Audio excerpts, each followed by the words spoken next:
हमारे साथ बातचीत करने के लिए प्रशांत कुमार सिंह जी मौजूद हैं, जो भारतीय विशिष्ट पहचान पत्र प्राधिकरण के उत्तर प्रदेश के डिप्टी डायरेक्टर हैं।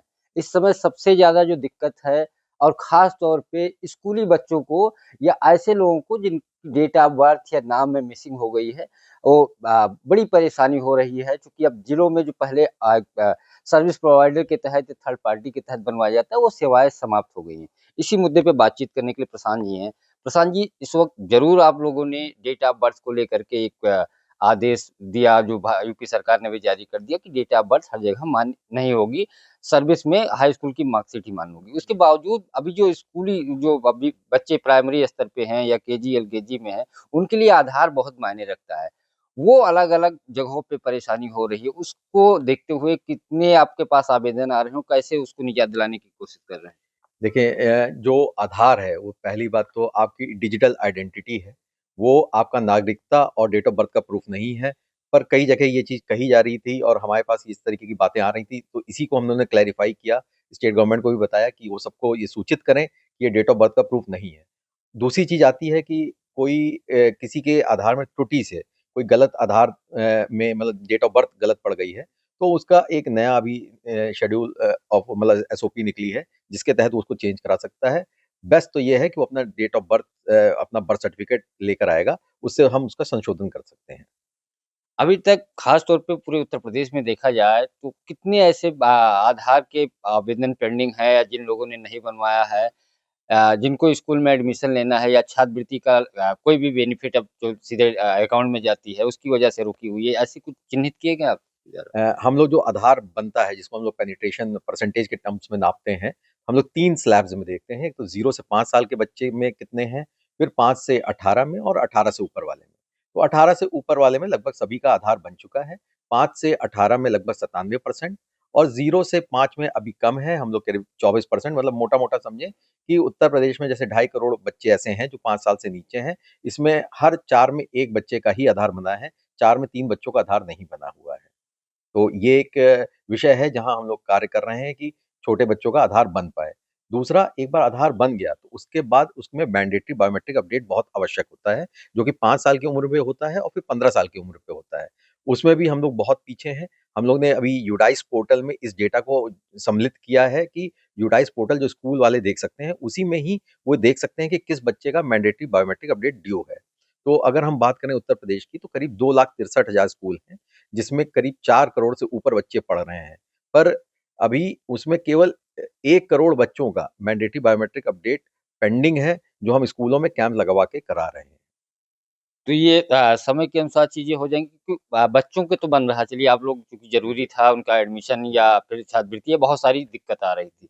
लेकिन बहुत सारे ऐसे लोगों के भी कि अभी छूट गए हैं या डेट ऑफ बर्थ या कुछ करेक्शन कराना है। अब चूँकि पहले 2017, 18 या 19 में आपने देखा होगा बहुत सारे केंद्र थे, हुँ। निर्धारित किए थे सबको बनवाने के लिए, लेकिन अब समाप्त करके कुछ सरकारी ऑफिसर या हुँ। ऐसे लोगों को आप लोगों ने एक नॉमिनेट जी। किया है, वही लोग बना रहे हैं। तो हमें लगता है बहुत सारे ऐसे जिले हैं जहाँ पे 1-2 केंद्र छोड़ के नहीं है।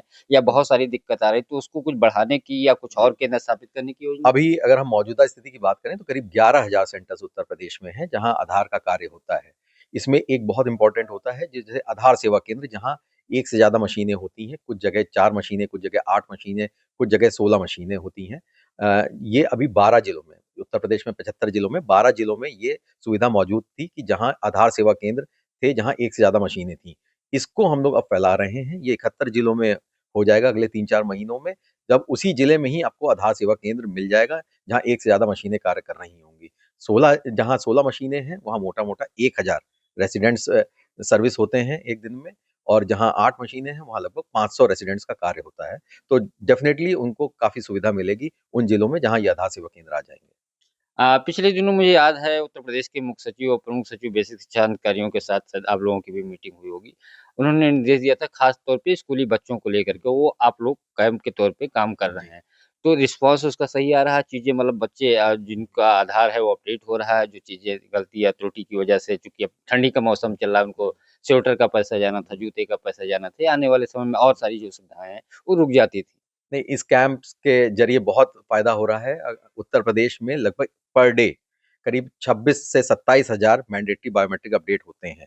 पर हम जो स्कूल्स में कैंप्स कर रहे हैं, उसमें 13,000 बच्चे मतलब पर डे स्कूलों में उनका मैंडेटरी बायोमेट्रिक अपडेट हो रहा है, तो जो कि लगभग 50% है। तो स्कूल्स में जो अपडेट हो रहे हैं, वो पूरे उत्तर प्रदेश के लगभग 50% हो रहे हैं। तो कैंप से डेफ़िनेटली फ़ायदा हो रहा है। आपके पास ऐसे भी बहुत केस आते होंगे जो डेट ऑफ बर्थ 2 बार या 3 बार चेंज कराए होंगे, नाम चेंज कराए होंगे। ऐसा आपको क्या कारण लगता है? और चेंज कराने वाले जो इस तरीके की डेट ऑफ बर्थ चेंज कराने जो वाले बच्चे या जो भी लोग आ रहे हैं, वो किस उम्र के लोग आ रहे हैं ज़्यादातर जो डेट ऑफ बर्थ चेंज कराना चाह रहे हैं? मोटा तौर पे अगर देखें तो करीब पर डे यहाँ जो वॉक-इन्स आते हैं, करीब 200 से ऊपर लोग ऐसे आते हैं, जो दूसरी बार अपनी जन्म तिथि बदलना चाहते हैं। तो ज़ाहिर-सी बात है कि इससे पहले जब उन्होंने चेंज किया है, या तो वो डॉक्यूमेंट गलत था, या अभी जो दे रहे हैं वो गलत है। क्योंकि इंसान तो एक ही बार पैदा हो सकता है, तो अगर वो मल्टीपल डॉक्यूमेंट्स दे रहा है, तो डेफ़िनिटली उसमें कोई ना कोई गलत है। उसमें अब हम थोड़ा हार्श व्यू लेते हैं। अगर हमें लगता है कि उसमें कोई फेक डॉक्यूमेंट लगा हुआ है, तो हम उसके आधार को डीएक्टिवेट करते हैं। लेकिन हमेशा के लिए हम उसको बार नहीं कर रहे हैं, तो उसको एक मौका दिया जाता है कि वो अपना बर्थ सर्टिफ़िकेट लेकर आए, जेन्युइन बर्थ सर्टिफ़िकेट लेकर आए, क्यूआर कोड वाला बर्थ सर्टिफ़िकेट लेकर आए, और एक अपना एफ़िडेविट दे, नोटरी पे दे कि आगे से इस तरीके की चीज़ नहीं होगी, तो वो वन टाइम सुधार किया जा सकता है। एक और बड़ी मतलब सवाल है लोग जानना चाहते हैं, अगर किसी का नाम चेंज करवाना है तो कितनी बार चेंज हो सकता है? डेट ऑफ बर्थ चेंज करवानी है तो कितनी बार मैक्सिमम हो सकता है? दूसरा क्या उनके ज़िले में हो पाएगा डेट ऑफ बर्थ अगर एक बार कराना है, एक बार से ज़्यादा कराना है या फिर यूडीआई के ऑफ़िस क्षेत्रीय रीजनल जो ऑफ़िस है, वहाँ आना पड़ेगा? इसकी थोड़ी प्रक्रिया बताइए। देखिए, नाम की जहाँ बात करें तो आंशिक चेंज करना है, जैसे फ़ोनेटिक सेम है, सीता SITA से SEETA करना है, तो जो माइनर चेंज है वो आप 2 बार कर सकते हैं। मेजर नेम चेंज करना है, सीता से गीता करना है, या इस तरीके से मतलब पूरा नाम आप फर्स्ट नेम चेंज कर रहे हैं, तो वो गैजेट के माध्यम से होता है कि आप गैजेट नोटिफ़िकेशन करते हैं, और अखबार में निकलवाइए या कुछ अखबार को निकलवाने के बाद फिर एक गैजेट ऑफ़िस है, वहाँ जाके आप कराते हैं। तो उस डॉक्यूमेंट के साथ जब आप अपलोड कराते हैं, तो वो हो जाता है। दूसरा, यहाँ रीजनल ऑफ़िस आने की आवश्यकता नहीं है किसी भी चीज़ के लिए। आप अपने ही ज़िले में जहाँ भी आधार सेवा केंद्र है, वहाँ जाके जो डॉक्यूमेंट रिक्वायर्ड हैं, उसको जमा करके आप अपना एनरोलमेंट या अपडेट करा सकते हैं। और आप 2 हमारी तरीके हैं आप हमसे अप्रोच करने के। एक हमारी help@uidi ईमेल है, और दूसरा 1947, जिस पे आप ये सुविधा ले सकते हैं।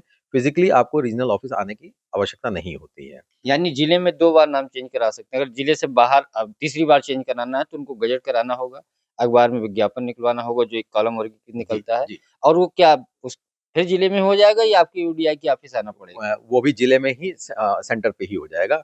मतलब किसी भी कार्य के लिए, मतलब कुछ लिमिटेड चीज़ों के लिए जहाँ हमें वेरिफ़िकेशन फ़िज़िकली करना होता है, उसी में ही हम रेज़िडेंट को यहाँ बुलाते हैं। अन्यथा सारा कार्य वहीं पे ही हो सकता है, और ऐसा भी कोई ज़रूरी नहीं है कि उत्तर प्रदेश का ना ना अगर रेज़िडेंट है, तो उत्तर प्रदेश में ही होगा। वो पूरे कहीं भारतवर्ष में भी कहीं भी करा सकता है। रीजनल ऑफ़िस या पूरे भारतवर्ष में सेम रेट रहेगा, और जो सुविधा उसको यहाँ मिलेगी, वही दूसरी जगह भी मिलेगी। एक और आपने देखा होगा बहुत सारे आधार कार्ड फर्जी आते हैं। तो आप लोग तो डॉक्यूमेंट चेक करते होंगे जो आपको सत्यापित लगता होगा, उसी आधार पे बनता है। जी। तो ये इस तरीके की कैसे मतलब फ्रॉड चीज़ें हो जाती हैं? क्योंकि आपके पास जो डॉक्यूमेंट आता होगा, चाहे वो मार्कशीट आती होगी या डेट ऑफ बर्थ आता होगा या कोई विधायक, सांसद, पार्षद लिख के देता है, उसी आधार पे बनाते आप लोग चेक करते हैं। फिर भी ये डुप्लीकेसी ऐसी क्यों हो जाती है? देखिए, जो फ्रॉडुलेंट डॉक्यूमेंट की जिसकी बात कर रहे हैं, तो वो कई तरीके से भी बन सकता है। जैसे कोई फ़ोटोशॉप कर दे रहा है, कि मतलब उसमें उसने कंप्यूटर पे जाके एडिटिंग करके उसमें उसने अपना नाम चेंज कर दिया या कुछ कर दिया। तो उसमें यूआईडीआई हमेशा ये रिक्वेस्ट करता है कि मतलब जब भी आप आधार को ले रहे हैं, तो उसको फेस वैल्यू पे ना देखें, उसमें क्यूआर कोड होता है, उसको स्कैन कर सकते हैं। और भी ज़रिए हैं जिससे आप वेरीफ़ाई कर सकते हैं।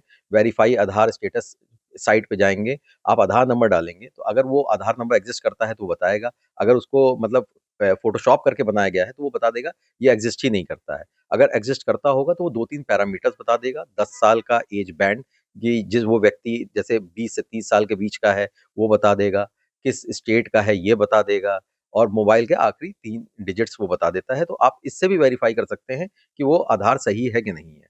दूसरा, क्यूआर कोड बहुत इम्पोर्टेंट है कि आप अपना एम आधार ऐप डाउनलोड कर लें, उससे स्कैनर से उसको स्कैन करेंगे, तो आपको पता चल जाएगा कि इसमें कोई मैनिपुलेशन तो नहीं किया गया है। तो उससे पता चल जाएगा कि ये आपका फ़ोटोशॉप्ड है कि नहीं है। दूसरी चीज़, जब आप कह रहे हैं कि फ्रॉडुलेंटली ऑब्टेन्ड डॉक्यूमेंट से आधार अगर बन रहा है, क्योंकि हम लोग को आधार बनाने के लिए केवल 2 डॉक्यूमेंट्स चाहिए होते हैं। एक प्रूफ ऑफ आइडेंटिटी चाहिए होता है, और एक प्रूफ ऑफ एड्रेस चाहिए होता है। तो ये संभावना रहती है कि वो डॉक्यूमेंट व्यक्ति कहीं से फ्रॉडुलेंटली ऑब्टेन कर ले। तो फेक आधार नाम की चीज़ नहीं होती है। फेक आधार बनने से पहले पीओआई या पीओए में कोई एक चीज़ फेक बनी होगी या फ्रॉडुलेंटली ऑब्टेन हुई होगी, उसी के आधार पे वो आधार जारी हुआ होगा। यानी जो डॉक्यूमेंट लेके आ रहा है, जी, उसमें संदिग्ध चीज़ें हो सकती है या वो फर्जी हो सकता जी। है, आधार फर्जी नहीं हो अब सकता। हम उसमें भी जो ऑनलाइन वेरिफाइबल हैं, उन्हीं डॉक्यूमेंट्स को यूज़ कर रहे हैं, चाहे नया आधार बनाना हो, चाहे उसमें अपडेट करना हो। तो हमारा प्रयास यही है कि हम उन्हीं डॉक्यूमेंट्स को परमिट करें, जो हम ऑनलाइन वेरीफाई कर सकते हैं। उनसे अगर वो एनरोलमेंट या अपडेट किया गया है, तभी वो पास होगा, अदरवाइज़ वो रिजेक्ट हो जाएगा। अच्छा, इसकी उम्र सीमा भी कोई है? जैसे छोटे बच्चों को पैदा होते ही 2 महीने, 6 महीने के बाद बनाना है, तो कैसे बनेगा? और जब वो बालिग हो जाएँगे या एक उम्र सीमा जो आप लोग हुँ, निर्धारित किए होंगे 5 साल, 7 साल, 8 साल, हुँ। तो फिर से दोबारा फिंगरप्रिंट या वही जो मान्य होता है? देखिए टेक्निकली तो 2 घंटे का बच्चा भी है, तो उसका भी आधार एनरोलमेंट हो सकता है, बशर्ते उसका बर्थ सर्टिफ़िकेट एक्जिस्ट करता हो। उसका बर्थ सर्टिफ़िकेट अगर बन गया है क्यूआर कोड वाला और उसमें बच्चे का नाम पड़ा हुआ है, तो मतलब अगर नाम पड़ा हुआ है तो हम उस पे उस बर्थ सर्टिफ़िकेट के आधार पे माता या पिता के उँगलियों के निशान लेके उस बच्चे का आधार एनरोल कर सकते हैं। अब ये बच्चा जब 5 साल का होगा तब वो अपने बायोमेट्रिक्स देगा, फिर जब वो 15 साल का होगा तब वो बायोमेट्रिक्स देगा। 5 साल के बाद अगर कोई बच्चा अपना आधार बनवाता है तो वो किसी भी सेंटर पे जाके बनवा सकता है, वहाँ उसके पूरे बायोमेट्रिक्स कैप्चर होंगे। 18 साल के बियॉन्ड वाला जो है उसमें थोड़ा-सा संशोधन किया गया है 2023 दिसंबर के बाद से कि अब वो जब एनरोल करता है तो उसका सारा डेटा स्टेट गवर्नमेंट के पास जाता है। तो उनसे जिस एरिया के वो हैं, वहाँ के एसडीएम जो ओके करते हैं, तभी उनका आधार जारी होता है। जब वो कन्फर्म करते हैं कि हाँ, हम इनको जानते हैं, भली-भाँति जानते हैं और किसी कारणवश इन्होंने इतने सालों में क्योंकि लगभग 15 साल हो गए हैं आधार बनते हुए, तो जब ये आज अगर 18 से ऊपर हैं, तो जब आधार बनना शुरू हुआ था, तो वो मिनिमम 3 साल के रहे होंगे। तो कोई कारण था जिस वजह से तो वो नहीं कोई बनवा रिपोर्ट पाए। लगती होगी लेखपाल वो ग्राम पंचायत सेक्रेटरी फिर एसडीएम उसको प्रमाण पत्र देते वो हैं। अपना इंटरनल करते होंगे, हमारा तो ये ऑनलाइन सिस्टम पे वो उसको ओके या नॉट ओके करते हैं। वो ओके हो जाता है, उसके बाद ही उनका आधार जारी होता है। शुरुआती दौर में तो कोई शुल्क नहीं है, 0 पे बनता है। हाँ, तो या उसके बाद जब करेक्शन होता है बनता है कि उसके लिए भी शुरुआती दौर में भी शुल्क रखा गया है? देखिए, जब कोई नया आधार बनता है, वो एकदम पूर्णतः निःशुल्क है। फिर उसके बाद जो मैंडेटरी बायोमेट्रिक अपडेट है, जो 5 साल के 7 साल के बीच में होता है, वो भी निःशुल्क है और 15 से 17 के बीच में जो होता है, वो भी निःशुल्क है। 1 साल के लिए चूँकि मतलब एमबीयू 1 में पेंडेंसी बहुत थी, तो इसकी ड्राइव के मोड पे हम लोग कर रहे थे। तो 1 साल के लिए जो 7 साल से 15 साल के बीच के बच्चे हैं, जो पहली बार अपना मैंडेटरी बायोमेट्रिक अपडेट करा रहे हैं, वैसे तो उसका ₹125 पड़ता, पर उसको भी निःशुल्क कर दिया गया है। इसके अलावा कोई भी आप डेमोग्राफिक अपडेट कराते हैं, नाम में संशोधन कराते हैं, डेट ऑफ बर्थ चेंज कराते हैं, मोबाइल अपडेट कराते हैं, तो उसका ₹75 शुल्क पड़ता है। अगर आप बायोमेट्रिक्स जैसे फ़ोटो चेंज कराना चाह रहे हैं, तो उसका ₹125 पड़ता है और ख़ास बात ये है कि अगर आप बायोमेट्रिक्स के साथ जैसे मोबाइल अपडेट करना चाह रहे हैं, मतलब बायोमेट्रिक्स और डेमोग्राफिक्स दोनों करना चाह रहे हैं, तो वो 125 प्लस 75 200 नहीं होता है, वो 125 ही रहता है। आपने अभी थोड़ी देर पहले कहा था कि बातचीत में ही कि दोबारा डुप्लीकेट यानी दूसरी बार आधार कार्ड नहीं बन सकता है। लेकिन बहुत सारे ऐसे परिवार या बच्चे हैं या परिवार से बिछुड़ गए हैं या जिनके माता-पिता या जिनका बना बना हुँ, नहीं उनका तो बन जाएगा, लेकिन बहुत सारे लोग हुँ, ऐसे हैं जिनका बन गया हो या इधर-उधर खो गए, बिछुड़ गए, मेले में बहुत लोग गायब हो गए या कहीं गए। लेकिन जब दोबारा चूँकि अब योजनाओं का लाभ लेना है तो आधार ज़रूरी है, हालाँकि कई सारी चीज़ों में बाध्यता खत्म हो रही है। तो फिर उनका आधार कार्ड कैसे बनता है? नहीं बनता है या फिर बनता है तो कैसे बनाते हैं? या फिर परिवार का आप लोग पता लगा लेते हैं, क्या चीज़ें होती हैं? बहुत अच्छा प्रश्न था ये। ये डिजिटल आइडेंटिटी है आधार जैसे कि बताया। इसकी ख़ास बात ये है कि किसी एक व्यक्ति के 2 अलग-अलग आधार नहीं हो सकते। उसी प्रकार 2 अलग-अलग व्यक्तियों का एक आधार नहीं हो सकता। मोटा-मोटा बात ये हुई कि एक बार किसी का आधार बन गया तो वो जीवन भर उसका वही आधार रहेगा, वो चेंज नहीं होगा, वही 12 डिजिट की ही वो उसकी आइडेंटिटी है।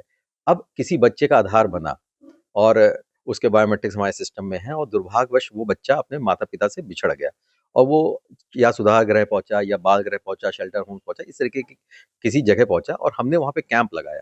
तो उस बच्चे का चूँकि पहले से आधार बना हुआ है, उसके बायोमेट्रिक्स हमारे सिस्टम पे हैं, तो सेम बायोमेट्रिक्स पे नया आधार नहीं बन सकता है, वो रिजेक्ट हो जाएगा।